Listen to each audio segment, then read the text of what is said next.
Friends, actually एक डर जो है एग्जाम टाइम के अंदर सबके अंदर लगा रहता है कि एग्जाम फर्स्ट अटेम्प्ट में क्रैक कैसे करें।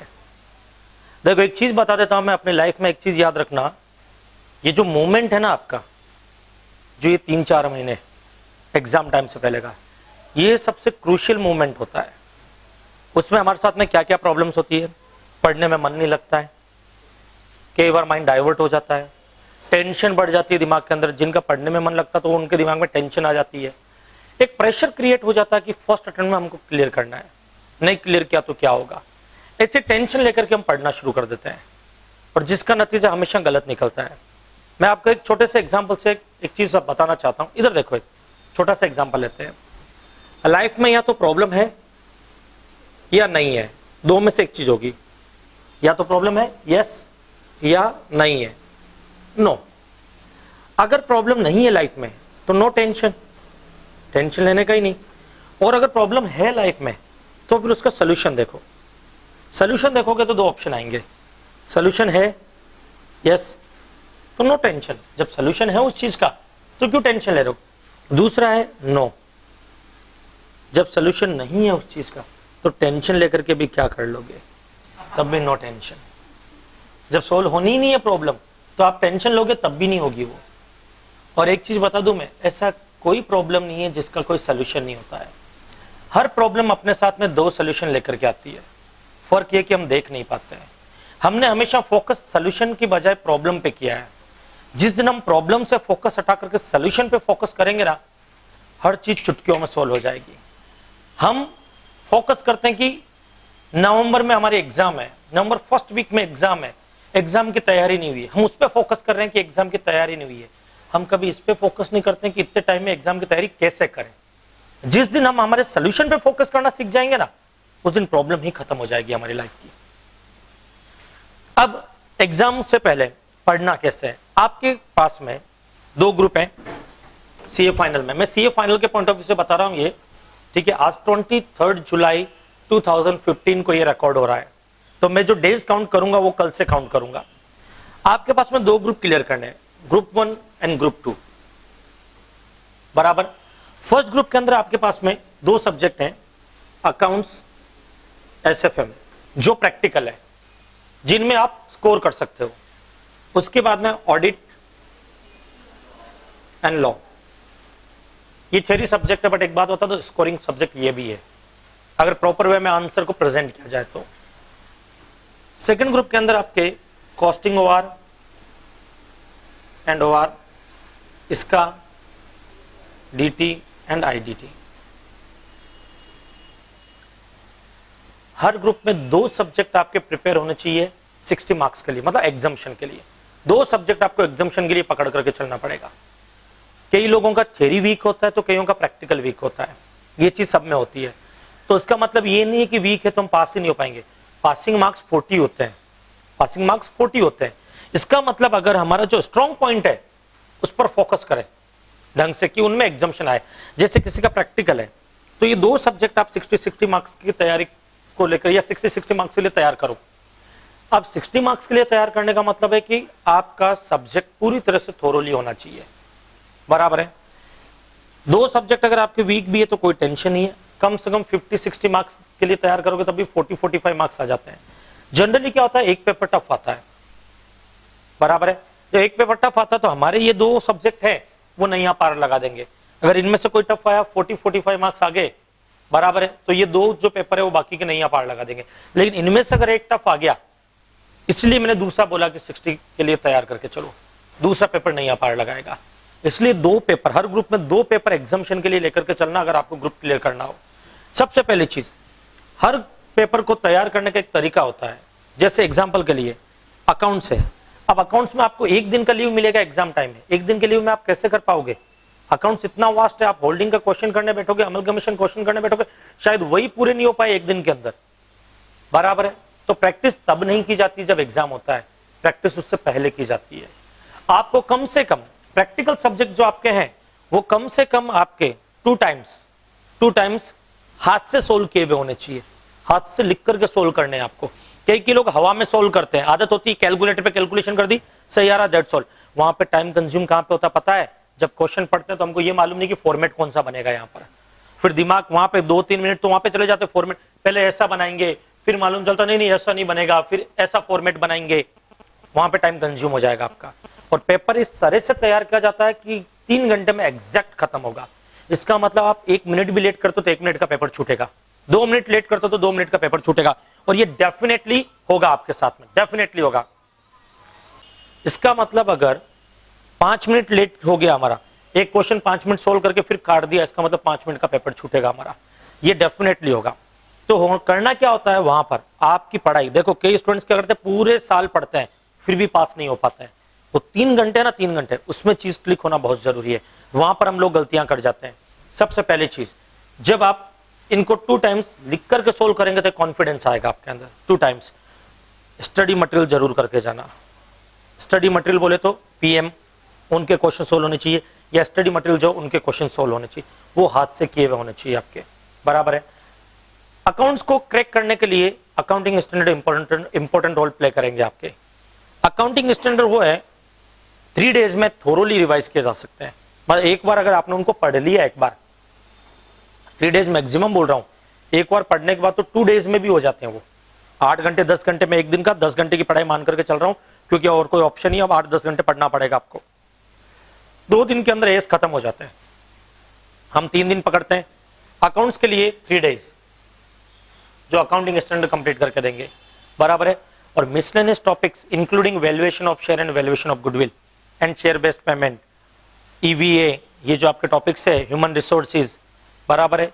ये मिसलेनियस टॉपिक्स वगैरह जितने वैल्यू एडिड स्टेटमेंट्स, वो आपके जो है वो मैं मान लेता हूं 3 डेज, मतलब 6 दिन के अंदर, 6 दिन के अंदर अकाउंट्स में अमलगमेशन होल्डिंग को छोड़ करके बाकी का कंप्लीट हो जाता है। और आपको एक चीज बताऊं मैं, आपके एग्जाम में 116 मार्क्स का पेपर बनता है, बराबर है। उसमें से 80 मार्क्स इनमें से आता है जो इजीली क्रैक कर सकते हो आप। सब एएस को थोरोली करना आपको। तो जिनको होल्डिंग अमलगमेशन से डर लगता है ना, वो भी 80 मार्क्स का पेपर अगर प्रॉपरली ढंग से अटेंड करके आए तभी एग्जामिशन लाना कोई बड़ी बात नहीं है। 60 आ सकते हैं, 50 भी आ सकते हैं। तो जिनको टफ लगता है उनके लिए। बाकी होल्डिंग अमलगमेशन का क्वेश्चन अगर आप सोल्व करते हो तो कंपलसरी आना ही आना है, वो एग्जाम में आएगा ही आएगा। वो अगर करके आ गए तो कहना ही क्या फिर, बराबर। मैं ये प्रॉब्लम उनके लिए बता रहा हूं जिनको टफ लगता है वो, बराबर है। होल्डिंग अमलगमेशन अगर जिनको इजीली आता है तब तो फिर अकाउंट्स का पेपर आपका निकल जाएगा आराम से। नेक्स्ट आता है एसएफएम।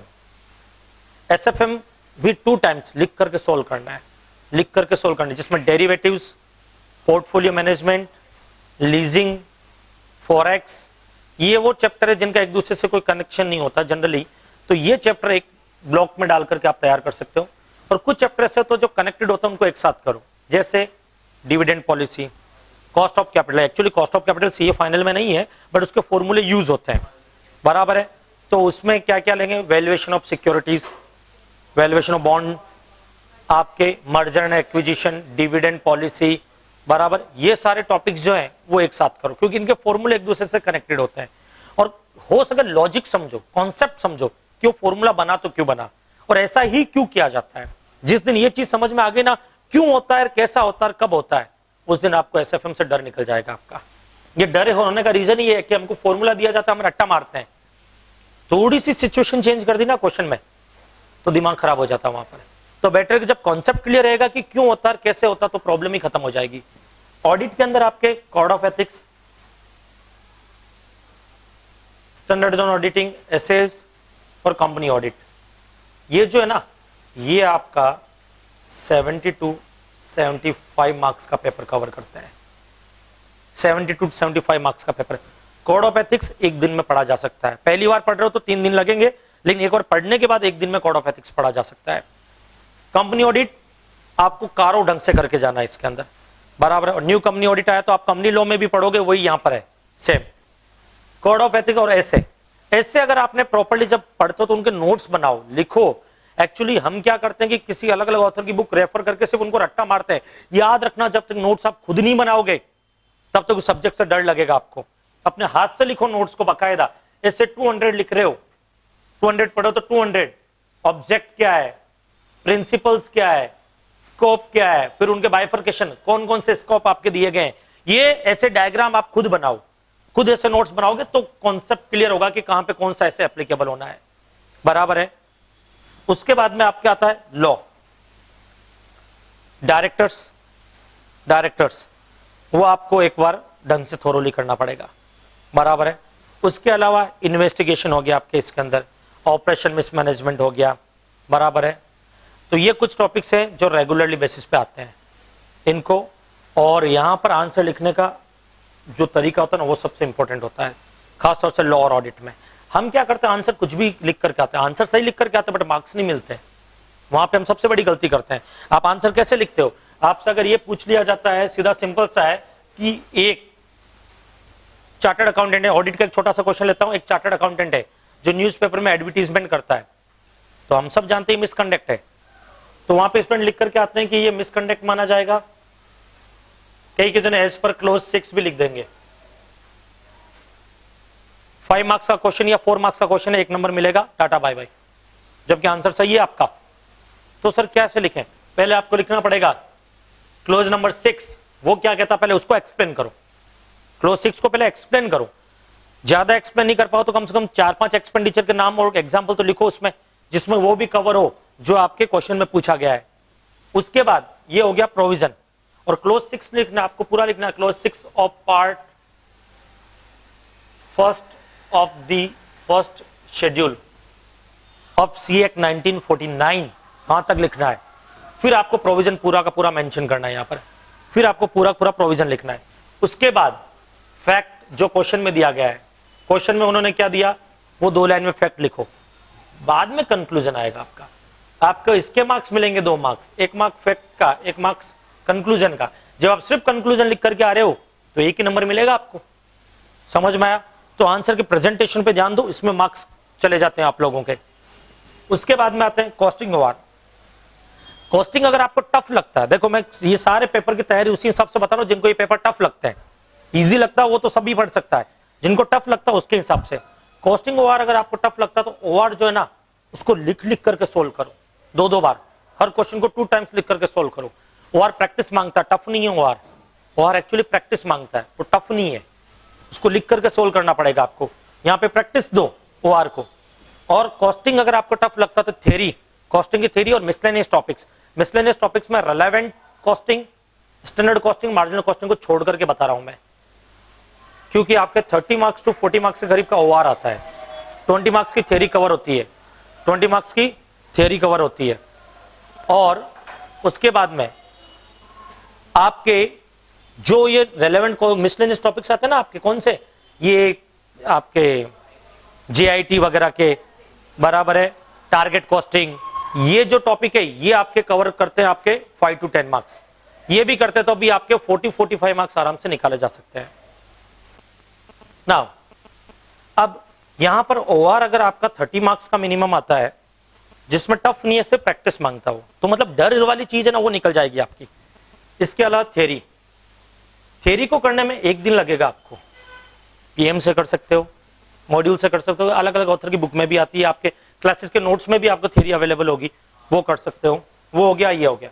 थ्योरी आपके 20 मार्क्स मान करके चलते हैं और 10 मार्क्स के मिसलेनियस टॉपिक, तो 30-60 मार्क्स का पेपर तो ऐसा है जो बिना डर के आप कर सकते हो, सिर्फ थोड़ा सा टाइम लेगा बट बिना डर के हो जाएगा। मार्जिनल कॉस्टिंग का क्वेश्चन भी टफ नहीं होता है, और जिसने एसएफए में कैपिटल बजटिंग किया वो रेलेवेंट कॉस्टिंग भी कर सकता है, भले सारा सही आंसर ना निकले लेकिन कुछ स्टेप तो सही निकाल ही सकता है वो। तो इसका मतलब ये कि जो बाकी का टफ पेपर है वो आपके 50 मार्क्स का होता है, बराबर, क्यों 116 मार्क्स का पेपर होता है, मैं वो पकड़ करके चल रहा हूँ। टफ पेपर 50 मार्क्स का होता है। उस 50 मार्क्स के पेपर में भी अगर आपने एक बार स्टैंडर्ड कॉस्टिंग किया, एक बार रेलेवेंट कॉस्टिंग किया, एक बार मार्जिनल कॉस्टिंग किया, क्लासेस में तो किया ही होगा, एक बार घर पे भी सोल्व कर लिया, तो इसमें से 20 मार्क्स तो निकाले जा सकते हैं 50 में से। मतलब 50 में से 50 की बात नहीं कर रहा, इसका मतलब इधर ये 60 मार्क्स है, 60 में से पूरे 60 नहीं, हम तो 40 निकालते, इधर से 20 निकालते, तब भी एग्जाम्शन आ रहा है। मतलब एग्जाम्शन उन लोगों के आ रहा है जिनको कॉस्टिंग से डर लगता है। इसका मतलब जिनको कॉस्टिंग अच्छा लगता है वो तो आराम से पास हो सकता है यहाँ पर। नेक्स्ट आता है आपके इसका में आपके 8 चैप्टर है, और सबसे बड़ी चीज बताऊं, इसका में एक्चुअली आईसीएआई वही पॉइंट में आंसर एक्सपेक्ट करता है जो मॉड्यूल में लिखे हुए हैं, जो मॉड्यूल में लिखे हुए हैं उन्हीं पॉइंट में आंसर एक्सपेक्ट करता है। तो आपके मॉड्यूल में जैसे 1-2 ऑथर की बुक्स भी आती है जो मॉड्यूल के ऊपर बेस है, मॉड्यूल पे बेस है, वो आपको मार्केट से अवेलेबल हो सकती है, अदरवाइज नहीं तो मॉड्यूल आप अगर रेफर करते हो तो मॉड्यूल के अकॉर्डिंग भी आप चल सकते हो। जैसे कि एक छोटा सा एग्जांपल लेते हैं कि आपके 10 पॉइंट दिए गए हैं किसी एक आंसर में, तो याद रखना आपको 10 के 10 पॉइंट याद करने पड़ेंगे और 10 के 10 पॉइंट लिखने पड़ेंगे। सर वही सबसे बड़ी प्रॉब्लम होती है इसका के अंदर, वर्ड टू वर्ड लिखना, बराबर है, होती है। एक छोटा सा एग्जांपल लेते हैं आज।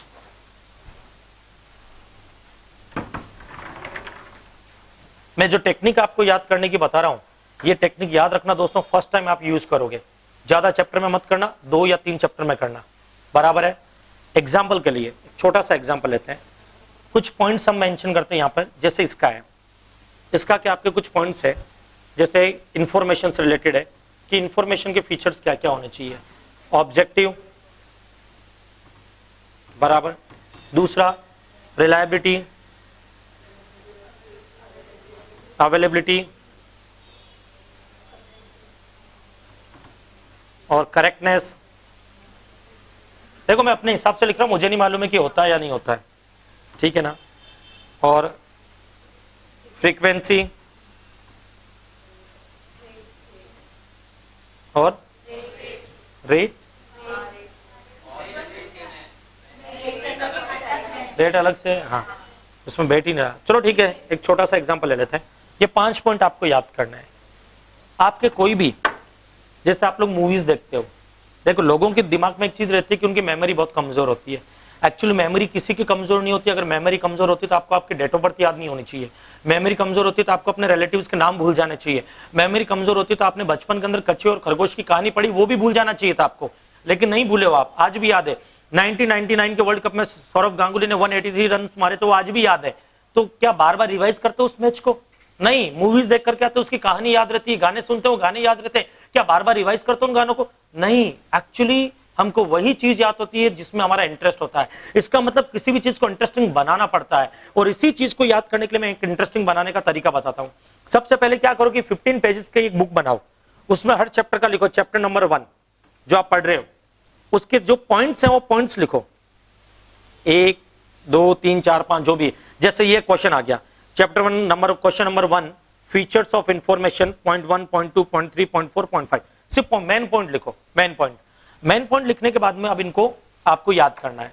ध्यान से सुनना, हर एक की लाइफ में कुछ ना कुछ इंटरेस्टिंग चीजें होती है। किसी को मूवीज में इंटरेस्ट होता है, किसी को कहानियों में इंटरेस्ट होता है, किसी को दोस्त बनाने के शौक होते हैं। कुछ भी चीज को उठा करके इनसे कोरिलेट करो, लेकिन एक जैसा। जैसे मान लेते हैं छोटा सा एग्जांपल कि मुझे मूवीज में इंटरेस्ट है, मैं मूवीज बहुत देखता हूं, तो मैं मूवीज से इसको याद करूंगा। कैसे? जैसे कोई भी एक चैप्टर में 15 क्वेश्चन होते हैं याद करने लायक, 15 क्वेश्चंस होते हैं, तो उसके लिए मैं 15 मूवीज यूज करूंगा जो मैंने ऑलरेडी देख रखी है और जो मेरी फेवरेट है। याद रखना, फर्स्ट चैप्टर मूवीज के नाम से याद करो तो उसके सारे क्वेश्चन मूवीज के नाम से होने चाहिए, याद करना है। सेकंड चैप्टर अगर सीरियल के नाम से याद करो तो उसके सारे आंसर मैं सीरियल